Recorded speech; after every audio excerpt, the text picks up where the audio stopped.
Hi friends, welcome to Vivegam Academy and Career Guidance. இன்னைக்கு நம்ம வீடியோல எதை பத்தி எல்லாம் ஷேர் பண்ண போறோம் அப்படினா பெங்களூர் நர்சிங் பத்தி தாங்க full and full வந்து இந்த வீடியோல பார்க்க போறோம். ஆமாங்க, பெங்களூர்ல படிச்சா வந்து வேலை கிடைக்குமா, அங்க கோச்சிங் எப்படி இருக்கும், அடுத்து பாத்தீங்கன்னா ஃபீஸ் எப்படி இருக்கும், இன்ஃப்ராஸ்ட்ரக்சர் எப்படி இருக்கும், அந்த மாதிரியான டீடைல்ஸ் வந்து நம்ம இந்த வீடியோல ஃபுல்லா ஷேர் பண்ணலாம். ஸ்கிப் பண்ணாம பாருங்க. அதுக்கு முன்னாடி நம்ம சேனலை நீங்கள் இன்னும் சப்ஸ்கிரைப் பண்ணல அப்படின்னா உடனே சப்ஸ்கிரைப் பண்ணுங்கள், பக்கத்தில் இருக்கிற பெல் ஐக்கானை கிளிக் பண்ணிக்கோங்க. ஓகே ஃப்ரெண்ட்ஸ், வாங்க வீடியோஸ்குள்ளே போகலாம். இங்கே பார்த்தீங்கன்னா தமிழ்நாடு அண்டு பெங்களூர் நர்சிங். இங்கே பார்த்தீங்கன்னா எது பெஸ்ட்டு அப்படின்னா எல்லா பக்கமுமே பெஸ்ட்டு தான். இருந்தாலும் நம்ம தமிழ்நாட்டில் சீட் கிடைக்காத பட்சத்தில் நம்ம வந்து பெங்களூர் சூஸ் பண்ணலாம். நம்ம எப்படி சென்னை அண்ட் வந்து கோயம்புத்தூர் சூஸ் பண்ணுறோமோ அதே மாதிரி தாங்க பெங்களூரும் ஒரு பழக்கப்பட்ட சிட்டியாகவே நமக்கு இருக்கும். அது மட்டும் இல்லாமல் நமக்கு தெரிஞ்சவங்க, ரிலேட்டிவ், அடுத்து ஃப்ரெண்ட்ஸு யாராவது அங்கே வந்து ஒர்க் பண்ணுவாங்க, இல்லை வந்து படிச்சிட்ருப்பாங்க.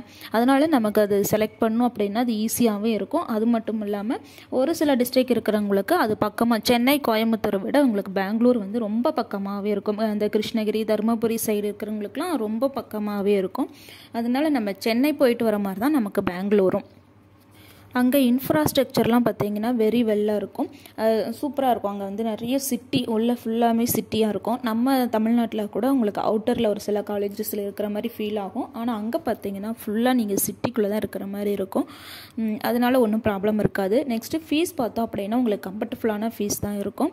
இங்கே இருக்கிறத விட அங்கே ஃபீஸ் கொஞ்சம் வந்து லெஸ்ஸாக இருக்கிற மாதிரி இருக்கும். அடுத்து பார்த்திங்க அப்படின்னா உங்களுக்கு லாங்குவேஜ் ப்ராப்ளம்.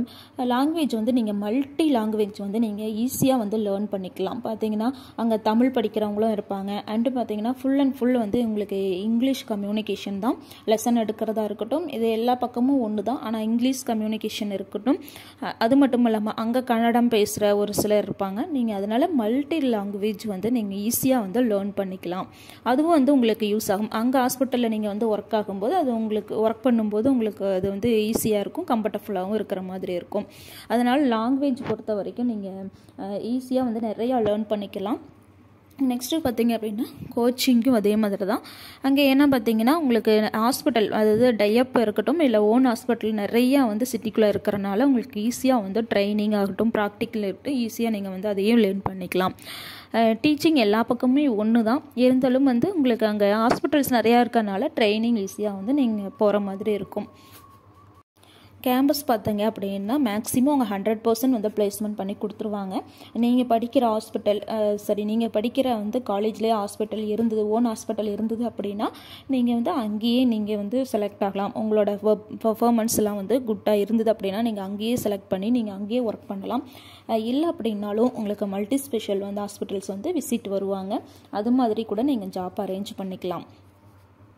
இல்லை நான் வந்து தமிழ்நாட்டில் வந்து ஜாப் பண்ணணும்னு ஆசைப்பட்றேன் அப்படின்னா நீங்கள் தமிழ்நாடு நர்சிங் கவுன்சிலிங்கில் வந்து ரெஜிஸ்டர் பண்ணிவிட்டு நீங்கள் அதுக்கப்புறம் சேஞ்ச் கூட பண்ணிக்கலாம். உங்களுக்கு அங்கே ஸ்டார்டிங் சேலரி பார்த்தீங்க அப்படின்னா உங்களுக்கு 12 to 15 வந்து கொடுப்பாங்க ஸ்டார்டிங் சேலரி.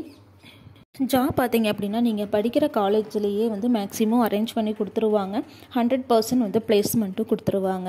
உங்களோட லைஃப் ஸ்டைல் வந்து ஃபுல்லாகவே சேஞ்ச் ஆகும். உங்களோட பேச்சாக இருக்கட்டும், உங்களோட ஆக்டிவிட்டீஸ் எல்லாமே வந்து உங்களுக்கு கொஞ்சம் சிட்டிக்குள்ளே இருக்கறனால உங்களுக்கு ஃபுல் வந்து உங்களுக்கு சேஞ்ச் தெரியும். 4 year முடிச்சுட்டு நீங்கள் வெளியே வரும்போது உங்களுக்குள்ளேயே ஒரு நல்ல ஆக்டிவிட்டீஸ், ஒரு சேஞ்ச் உங்களுக்குள்ளேயே இருக்கும்.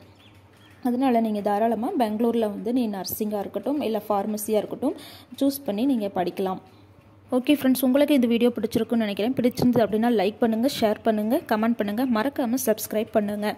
நீங்கள் வந்து பெங்களூரில் நர்சிங்காக இருக்கட்டும், ஃபார்மசியாக இருக்கட்டும் இல்லை அலைடு ஹெல்த் கோர்சஸாக இருக்கட்டும் படிக்கணும்னு ஆசைப்பட்டீங்க அப்படின்னா கீழே இருக்கிற நம்பரை காண்டாக்ட் பண்ணுங்கள். அவங்க உங்களுக்கு fees detail, college detail, admission எல்லாமே சொல்லுவாங்க. இது வந்து ஃப்ரீ சர்வீஸ் தான். உங்களோட டவுட்ஸ் எல்லாமே கிளியர்ஃபை பண்ணிக்கலாம். ஓகே ஃப்ரெண்ட்ஸ், தேங்க்யூ ஃபார் வாட்சிங். தேங்க்யூ.